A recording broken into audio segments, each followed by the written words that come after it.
কি করলেন আম্পায়ার, কি করতে চাইলেন আজ? এমন আউট আবার না দেয় কিভাবে? জাকের আলী অনেক ঠিক এইভাবেই ক্ষোভ ঝাড়ছিলেন মাঠের মাঝে। পরিষ্কারভাবে বল ব্যাটে লাগলেও আউট না দিয়ে সূর্যকুমারকে বাড়তি সুবিধা দিতে চাইলেন ম্যাচ অফিসিয়াল, যেটা দেখে অবাক সবাই। বাংলাদেশের বিপক্ষে আম্পায়ারের এমন রহস্যময় আচরণ নিয়ে বিস্তারিত থাকছে রিপোর্টে। ছক্কা হাঁকিয়ে টিম ইন্ডিয়ার বিপক্ষে 50 পূরণ সাইফ হাসানের। সাইফ ছক্কাচারের ঝড় বইয়ে দেন ভারতীয় বোলারদের ওপর, কিন্তু অপর প্রান্তের স্বীকৃত ব্যাটারদের সবাই ব্যর্থ। একেবারে তানজিদ তামিম থেকে শুরু করে মোহাম্মদ সাইফুদ্দিন পর্যন্ত উইকেট হারানোর মেলা। সাইফ হাসান একাই লড়াই করলেন প্রাণপণ।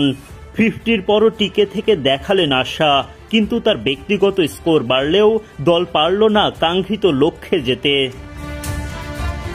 এদিন বোলারদের নিয়ন্ত্রিত বোলিংয়ে ভারতকে 168 রানে আটকে রাখতে পারে বাংলাদেশ। 169 রানের লক্ষ্যে ব্যাট করতে নেমে মাত্র 1 রান করেই বুমরার বলে ফিরে যান ওপেনার তানজিদ তামিম। তামিম বিদায় নিলে দলের হাল ধরেন সাইফ হাসান ও পারভেজ ইমন। আর কোনো উইকেট না হারিয়ে পাওয়ার প্লেতে 44 রান তোলে বাংলাদেশ। কিন্তু পাওয়ার প্লে শেষ হতে না হতেই বিপদ নামে। কুলদীপ যাদবের বলে উইকেট হারান পারভেজ ইমন। 19 বলে 2-4 ও 1 ছক্কায় তিনি করেন 21 রান। অক্ষর প্যাটেল এসে তুলে নেন তাওহিদ হৃদয়ের উইকেট। 7 রান করে হৃদয় ফিরে গেলে চাপে পড়ে বাংলাদেশ।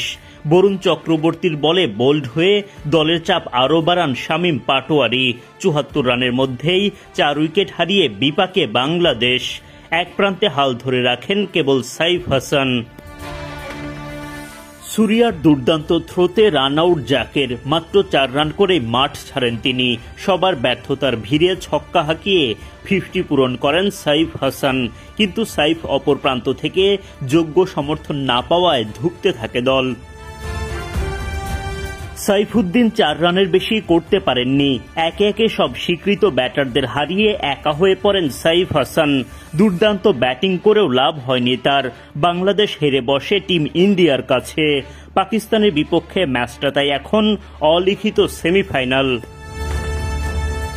ভারতের বিপক্ষে মহা গুরুত্বপূর্ণ ম্যাচে 4 পরিবর্তন নিয়ে মাঠে নামে বাংলাদেশ। চোটের কারণে নিয়মিত অধিনায়ক লিটন দাস মন ভার করে মাঠের বাইরে। ক্যাপ্টেন্সির ভার জাকের আলী অনিকের কাঁধে। টস জিতে আগে বোলিংয়ের সিদ্ধান্ত নেন তিনি। মাঠে নেমে বড় ভুল অধিনায়কের। মারকুটে অভিষেক শর্মাকে ভরকে দেন তানজিম সাকিব, কিন্তু জাকের মিস করে বসেন ক্যাচ। অভিষেক গিলরা ক্রমেই চড়াও হতে থাকেন টাইগার বোলারদের ওপর।